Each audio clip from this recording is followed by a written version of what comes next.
নমস্কার বন্ধুরা, আপনারা কেমন আছেন? আশা করি ভালো আছেন।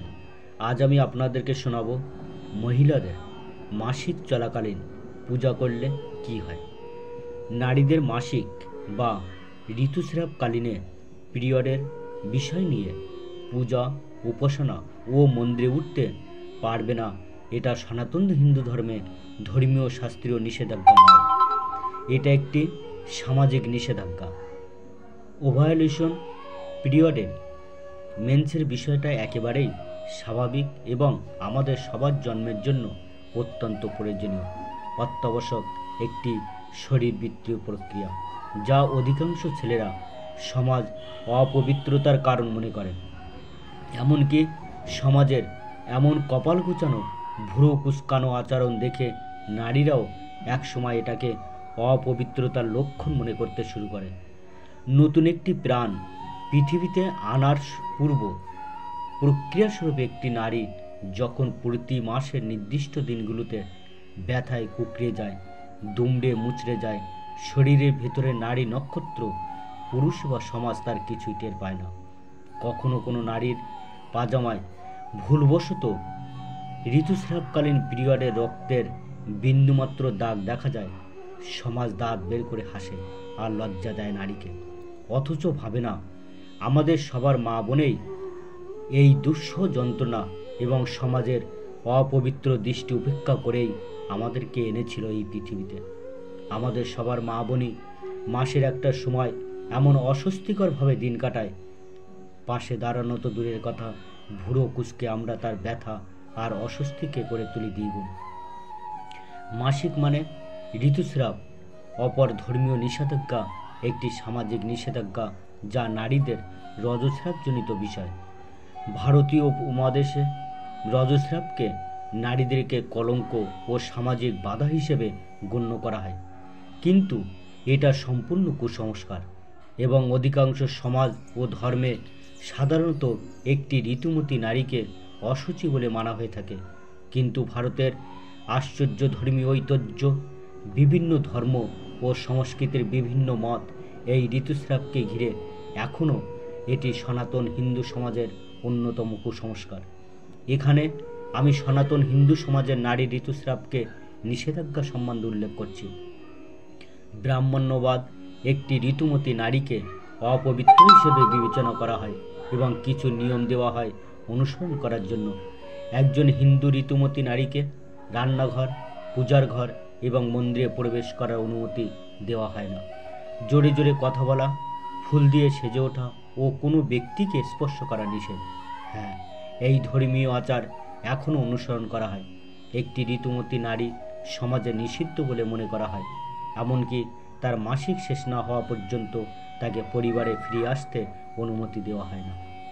কাশ্মীরের নিজস্ব কিছু নিষেধাজ্ঞা ও বিশ্বাস আছে এই রজস্রাব নিয়ে। রাজ্যের আইন অনুযায়ী একটি ঋতুমতী নারী অস্পৃশ্য হিসেবে বিবেচনা করা হয় না, বরং তাকে তার পরিবার ওই সময় যত্নে রাখে। কাশ্মীরদের মতে একজন ঋতুমতী নারীর সেবা করলে তারা ভগবানের আশীর্বাদ পেতে পারেন। আমাদের হিন্দু শাস্ত্রে পৃথিবীকে মাতৃস্থানীয় বলা হয়। বেদে এই রকমই বলা হয়েছে, তিনি আমাদের মাতা। পৌরাণিক যুগেও পৃথিবীকে ধরিত্রী মাতা বলা হতো।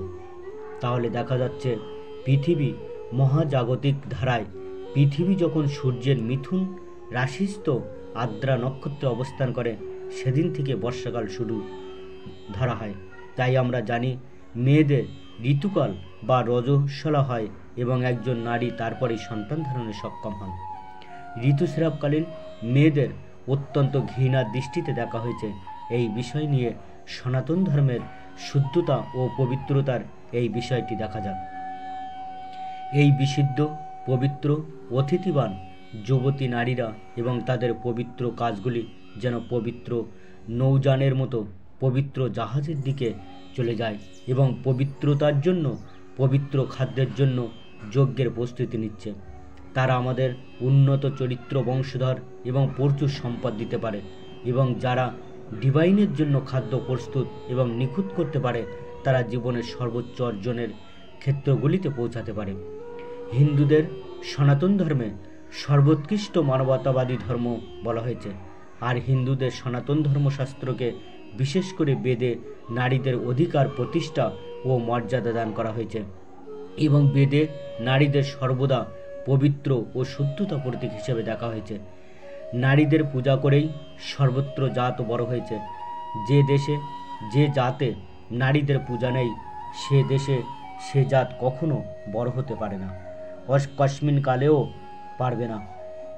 তাদের জাতের যে এত অধঃপতন ঘটেছে তার প্রধান কারণ এইসব শক্তি মূর্তির অবমাননা করা। যে জাতির নারী যত পবিত্র সেই জাতি তত উন্নত, যে জাতির পুরুষ যত সংযত সেই জাতি তত উন্নত। তোমরা প্রকৃত উন্নতি লাভ করো, শ্রী স্বামী স্বরূপানন্দ বলেছেন।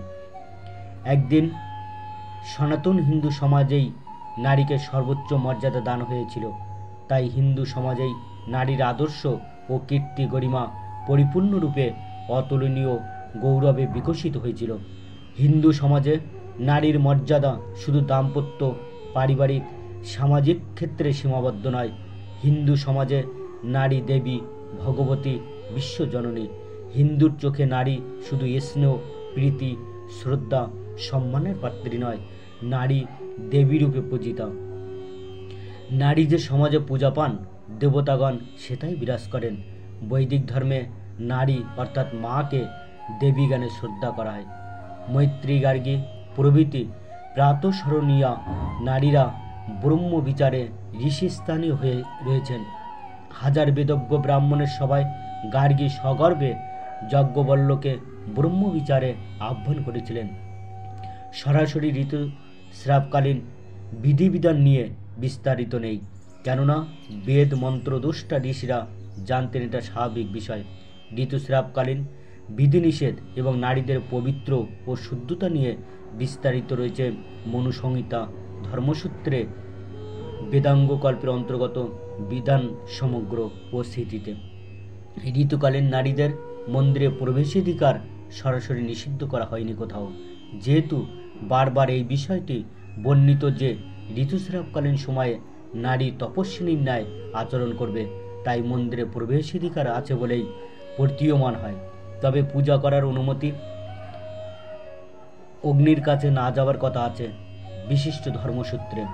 নারীর তপস্বিনীর ন্যায় আচরণ ও ঋতুকালীন সময়ে যে তার শুদ্ধতার পবিত্র প্রতীক তা মনুসংহিতা ও বৈশিষ্ট্য ধর্মসূত্রে বর্ণিত রয়েছে।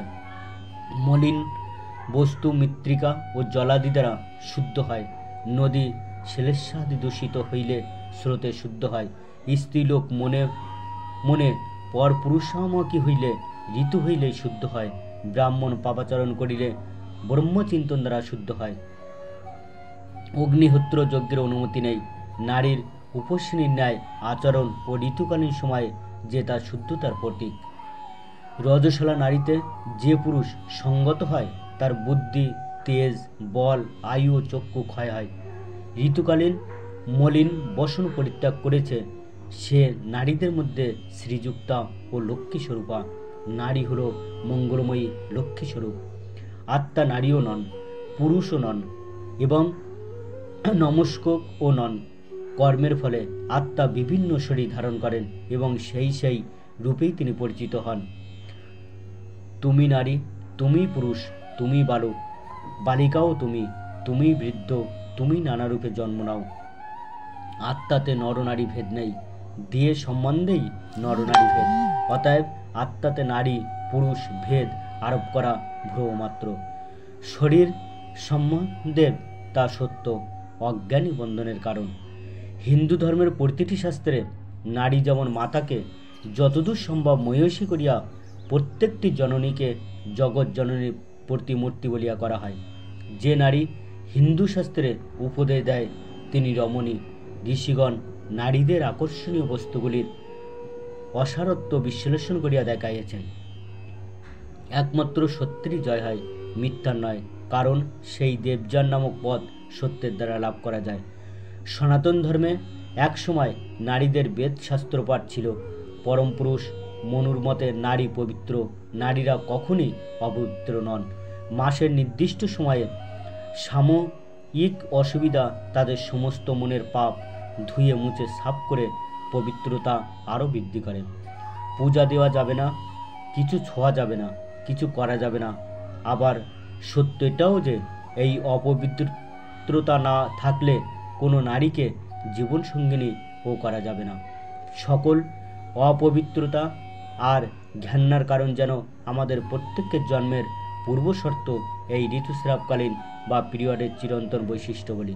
আর নারীদের ঋতুস্রাবকালীন নতুন প্রাণের আগমনী বার্তাবাহক এবং সনাতন চিরন্তন সত্য। পূজায় অংশগ্রহণ করবে কিনা তা সম্পূর্ণরূপে ওই নারীদের উপরেই সিদ্ধান্ত নিতে দেওয়া উচিত, যিনি এমন কষ্টদায়ক পরিস্থিতি ভোগ করেছেন।